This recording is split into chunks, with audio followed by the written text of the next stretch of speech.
Hello, everybody. My name is John Sichi, and I work on something called LucidDB, which is an open source column store database. And today I'm going to talk a little bit about LucidDB, but more about what it takes to take something like LucidDB and put it together with your transactional system to build a full analytics system. And that's something that anytime you add another server into a system, you're adding some complexity. So I'm going to start by doing a little bit of justification on why you want to do that, and then what it takes and some of the features and integrations that we put into LucidDB and some of the surrounding projects to really make that easier. So start with a little bit of background for those who haven't heard about LucidDB before. So it is column store and open source. So there's a lot of column store databases now, Infobri, Kickfire, and LucidDB is a lot like them. So I'm not going to go deep on the technology part of column store itself, because I think those have been pretty well covered already. It is GPL for the server, and we use LGPL for the client to make it easy to integrate your apps. It was developed at a company called Lucidera. I was chief architect there until the end of last year. And we built LucidDB up as part of a bigger stack of components, including an OLAP server based on Mondrian from Pentaho, and workflow and ETL, data extraction, and all those kinds of components, reporting that you need to have a software as a service, business intelligence service. And we put it into production in 2006, late 2006, and it's been running there since. And deployments, there have been probably over 100, including trials and customer deployments. And those will typically be in the range of something like between, say, 25 gig to 100 gig of compressed column store storage. So decent size actual databases being run for a warehouse. And there have been test and production deployments outside of Lucidera as well. Don't have a lot of details on those. We get bits and pieces from the mailing list. And LucidDB is built on frameworks. They're also open source called Eigenbase, and there's some other projects like SQL Stream and some others that are also built around those. So we try to factor out a lot of the commonality of what it takes to make a DBMS, catalog parser, those things, and that's Eigenbase. And finally, a lot of the code and design actually came from an earlier column store called Broadbase, and that was in the 90s. There was actually a column store database, proprietary, that a few people here I see the faces actually worked on. So that all went into LucidDB. We open sourced it as part of Lucidera. Okay, so again, you're adding complexity when you're having two servers in your system, transactional analytics. So this slide is kind of a justification for it. On the left here, we have the contents of somebody's fridge. It's got the orange juice in a form you can drink. And on the right side, we've got the contents of somebody's freezer. And you don't keep your vodka in the fridge, and it's nice to be able to come along and actually drink your orange juice. So it's the basic concept of, okay, you've got your row store for transactions, and you've got your column store for analytics, and you don't mix the two. So to channel Mike Stonebreaker, it's the one size does not fit all message. Row store is very good for transactions, column store is very good for queries. And some of the reasons why: row stores is very difficult to compress the data, both in terms of the CPU intense part of it to compress a row versus a column, and it also doesn't compress as well. Yes, I did. And row stores, you tend to have a lot of small scattered writes, so your I/O is all over the disk. Column store, you typically, because you're doing an analytic workload, you're going to bulk load a lot of data at once, so you get a lot less overhead on that. And a corollary to that is that for row stores, you typically have to do row-level versioning if you want multi-version concurrency control. Whereas with a column store, you can do page versioning instead, and you get a lot less overhead in terms of the metadata required for versioning on that, so it's a lot more efficient on the column store. And finally, a row store is typically going to be more likely to be I/O bound. Reason being, again, the scattered writes. The reads are going to have to read a lot more data, both because of less compression and also because you have to read all of the columns instead of just ones you access. So a column store, you're more likely to be CPU bound, and that means you're probably going to take better advantage of multi-core systems with a column store than with a row store. That's not a hard rule, but it's a reasonable rule of thumb. Okay, so if you're going to bother actually setting up a separate system, assuming that you bought into that, what kind of transformations would you do as you move the data over from the transactional system into the analytic system? You might be doing weblog analysis, you might be doing traditional CRM like Lucidera did, most of the kind of considerations are going to be the same there. So if you didn't buy into it and you have no transformations, then you're just hitting your transactional system directly and you're putting load on it, locks, and everything else. You're probably going to hit the wall on that eventually, and that's why you'd be considering other options. So physical transformations, you're not going to change your logical scheme at all. You're going to have your exact same table structures and everything else, but you have the option to, say, scale it out by having a lot of read-only slaves, add additional indexes to accelerate the queries, avoid the impact on the transactional system. And if you go further, then you're going to say, okay, I want to go as far as putting into a column store and then possibly materialize views and other things to accelerate queries to hit the pre-computed information in the view. And that you might start from the physical side like that, just to reduce load and to speed up the queries. You might also say, no, I need to do logical transformation as well. I want a real data warehouse. I want to change the structure into a star schema to make reporting easier, facts and dimensions, standard kind of business intelligence stuff. And you might also want to keep track of history, both on the facts and the dimensions themselves. And as you're keeping track of history, you might do it with archive tables that store the exact details of what happened. Or you might say, okay, I'm going to forget history after a while, but I'm going to keep summary tables that keep track of stuff already rolled up by region or something like that. And finally, you might also want to track history on your dimensions themselves. So what were the differences in terms of customer buying patterns when they were single versus when they were married? All those standard data warehousing techniques.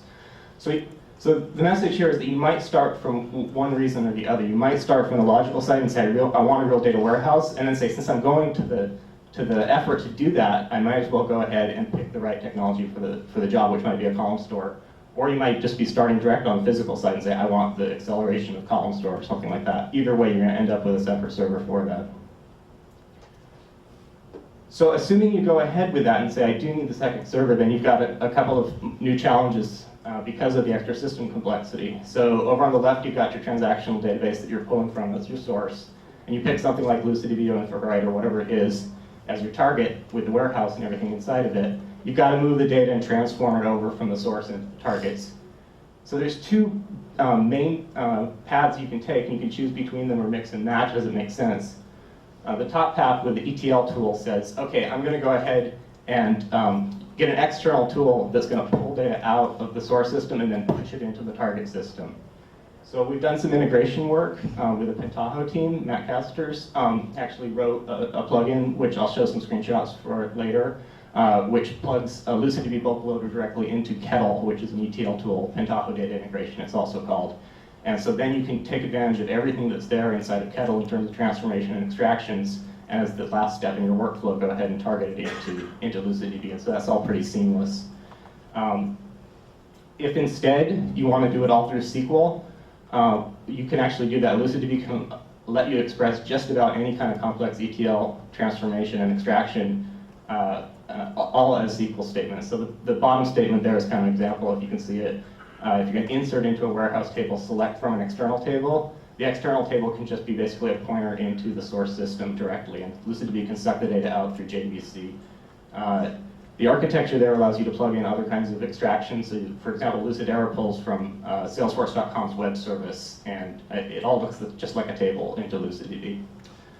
So that's on the left-hand side, getting the data into LucidDB, and then on the right-hand side, once you've got it in there, you want to expose it through reports, through a web UI typically. And so a standard technique there is to use an OLAP engine like Mondrian.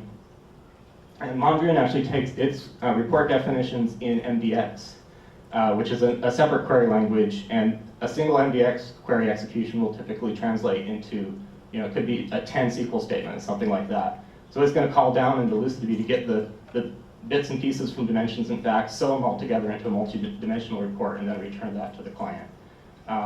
Or your report UI may be expressing everything directly as SQL and taking care of the transformations to dimensional concepts itself, and then it's just going to be firing SQL at LucidDB. So that's kind of the big picture on what a system like this would look like with two servers. So I'm going to walk through first the transformation and load side, and then spend a bit of time on the kind of things you do on the OLAP side.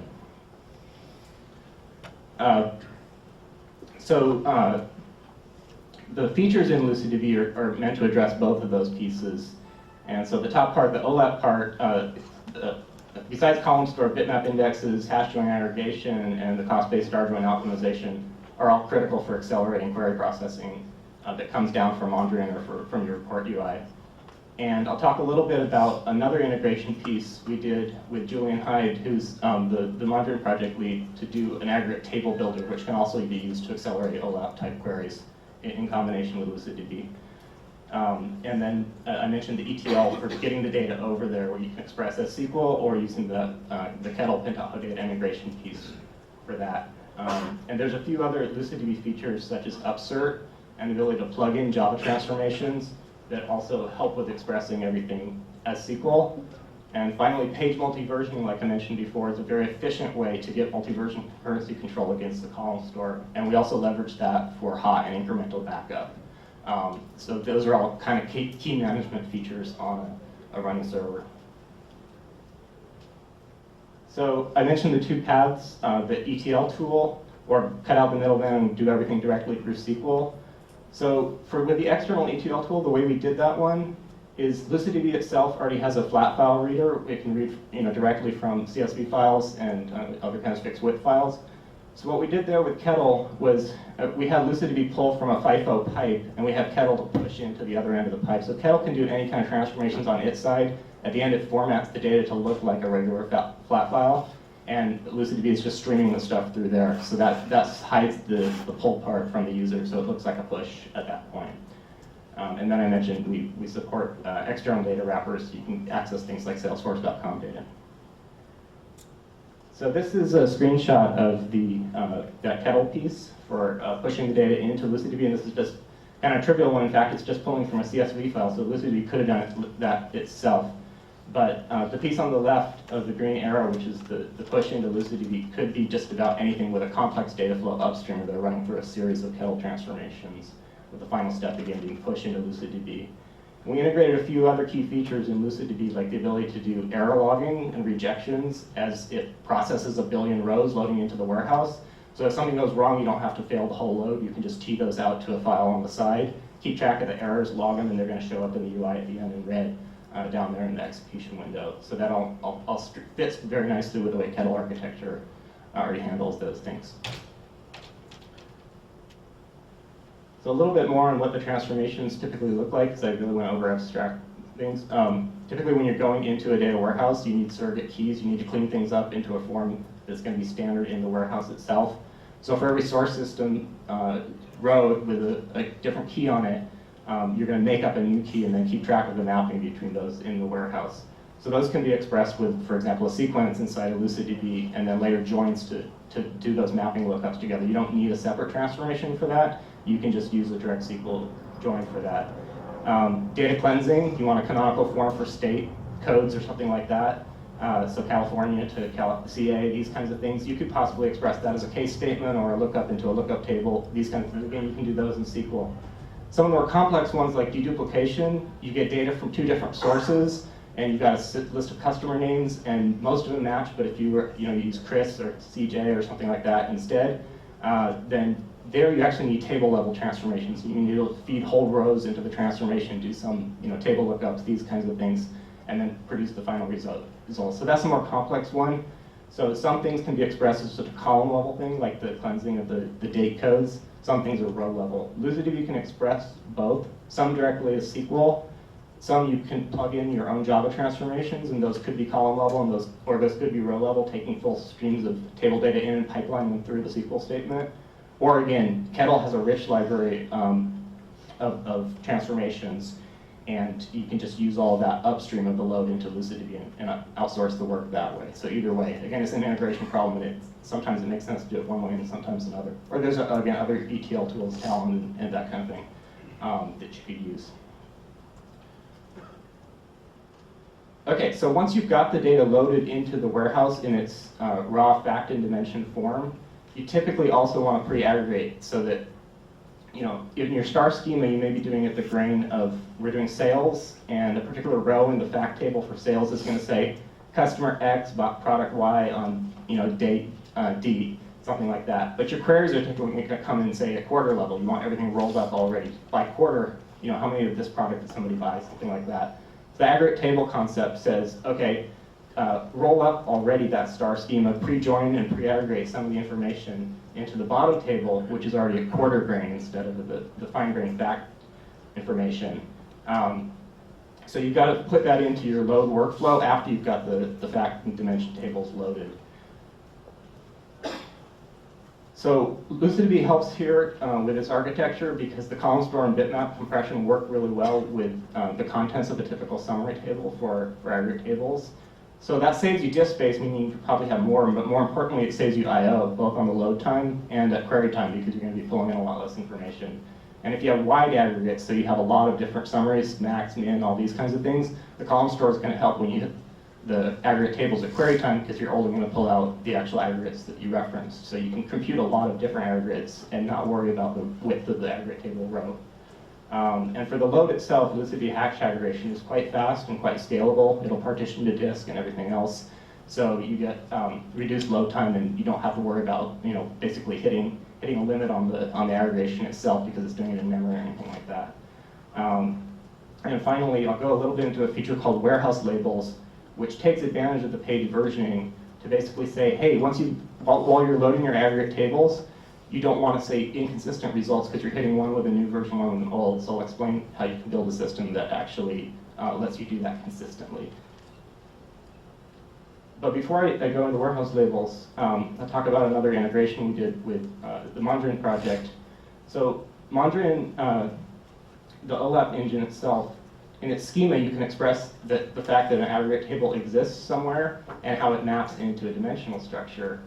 So the Mondrian project added another tool called an aggregate designer, which figures out the best aggregates to build off of the schema that you have, and then generates the SQL to actually populate those aggregate tables and define them. And it does a cost-benefit analysis. So the cost here is disk space and load time to create those aggregate tables, and the benefit is how much query acceleration you can expect. So it uses a Monte Carlo randomized algorithm to do that analysis, and then there's a UI for it that's shown here. This can work against any backend. It doesn't have to be LucidDB. And then it'll let you go in and basically say, okay, given the fact that I want this much time budget or something like that, then give me the best aggregate table definitions you can come up with based on your schema. So that's nice, and there's an interactive way to do that. So what we did for integration there was actually wrap that up in a system procedure in LucidDB. So at the last step in your ETL workflow, for example, after you've loaded everything, you can just invoke that. It'll go off and run this algorithm off your schema, and then actually go run the data loads for it. So it's not a real deep integration, but it's a nice piece to just make an end-to-end workflow quite simple to set up. Okay, so getting back to that warehouse label feature I mentioned. Recall that I said for a particular report execution, we're probably going to have a lot of different SQL statements, and they all need to see a consistent view of the database. But at the same time, we may be loading new data. It may just happen to be the time at which our ETL window ends, and we don't want downtime, or we may be doing trickle feed during the day, a lot of different possibilities there. So what LucidDB lets you do is define logical labels, just like in a source control system, against the state of a database. And you're basically saying, give me a snapshot like that, give it a name, and I don't care what happens after that. All my queries, I want to keep hitting that one. So that's the top part. The query's seeing the old label, and at the same time, we've created a new label. Say, I'm starting my load, but I'm not done yet. Just go update pages for dimensions and facts. If we're adding new ones or updating existing ones, whatever, leave the old page versions there because the old label is still synced to that. So that way you get complete isolation between the load and the query, even though they're running on the same server. You may have physical contention of resources that may be an issue or may not be an issue, but as far as logically, you have complete isolation. So once your load finishes, you want to roll over between the two labels. So at that point, it's a little bit tricky because, say, Mondrian is still sending down MDX reports, and if we didn't have the label feature, it might be that it needed to run 10 SQL statements for one report. The first 5 might hit the old label. If the second set hit the new label, then you get inconsistent results. We don't want that. So what we do is basically when Mondrian connects to LucidDB, it sends down a connection string, which includes the label that it wants to see the state for. And as a result, we get completely consistent results there. Mondrian will have to temporarily cache both sets of data, the old and the new, because its cache is tied to the database connection. So it looks like 2 different database connections there, which is correct because the database state has changed. But as those long-running reports drain off and we start sending new ones to the new label after the successful load, at that point we can say, all right, finally the last one is gone, it's time, it's safe to drop the old label, and then LucidDB is free to reclaim the storage for that. So it's a fairly standard technique of being able to drain queries off, but without this feature you'd have to actually probably use physically 2 different servers or something like that, and without any page versioning advantages between them. So the system would end up looking quite a bit less efficient. So the warehouse label is a really nice feature for building a 24/7 zero downtime kind of system. So this is a performance conference, so I'm going to report a little bit of stuff here, just as far as links, if you get the slides later. There hasn't been rigorous comparisons across a lot of different products yet on the column store and row store sides for TPCH and other industry standard benchmarks, so we're trying to collaborate on some of those, but progress has been slow on that. So anecdotal right now is some that we did at LucidDB, compare MySQL vanilla, I think with my ISAM against LucidDB. So there, for data sizes that don't fit in memory, you can probably expect to see something like 10x acceleration against a row store like MySQL or Postgres. If everything fits in memory, then you shouldn't expect that much, probably more like 2x, something like that. This is without aggregate tables. Aggregate tables accelerate both, probably column store a bit more.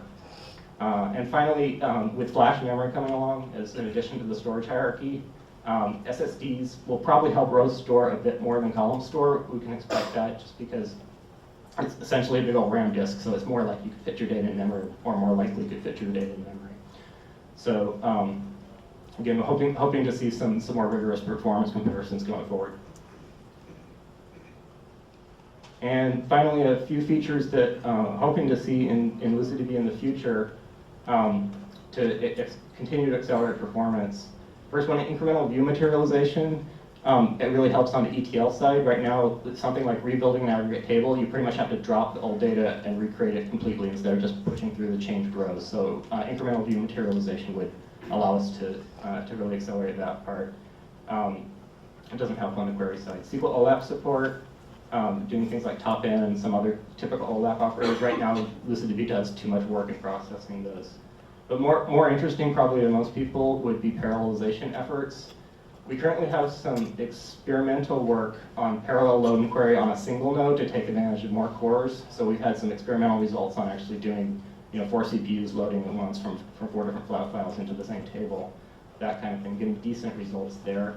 But the big guy is scale-out parallelism, being able to say, okay, I've got a cloud, I want to be able to run 10 LucidDB instances and scale up to 10 terabytes, something like that.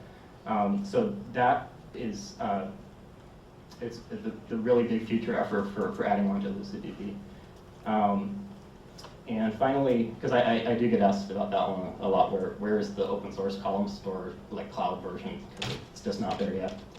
And finally, I mentioned the fact that it's a big pain generating all that SQL for the ETL if you do take the SQL approach. So the holy grail there is to have a graphical UI that can do it the traditional ETL tool way, but at the end of the day you push a button and it generates a bunch of SQL that does the work.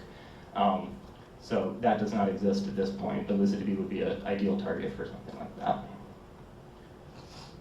So here's just a few links to the mailing list and the wiki, which has more details on some of these pieces. Any questions? How LucidDB or in terms of the column-based DBs respect to updating a row? Suppose you're creating the aggregate at the day level, but you're doing it every hour. How will it scale this as compared to MySQL? Sure. So I mentioned scattered writes are not an ideal use case for a column store.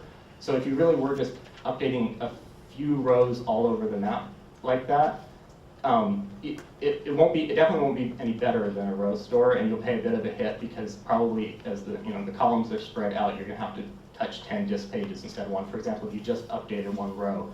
In practice, you still get a decent amount of locality of reference as long as you had a reasonable volume. If you were doing every hour updates and you had a high volume source, then typically you're going to get a decent amount of hits on the same pages, so it's not much of an issue.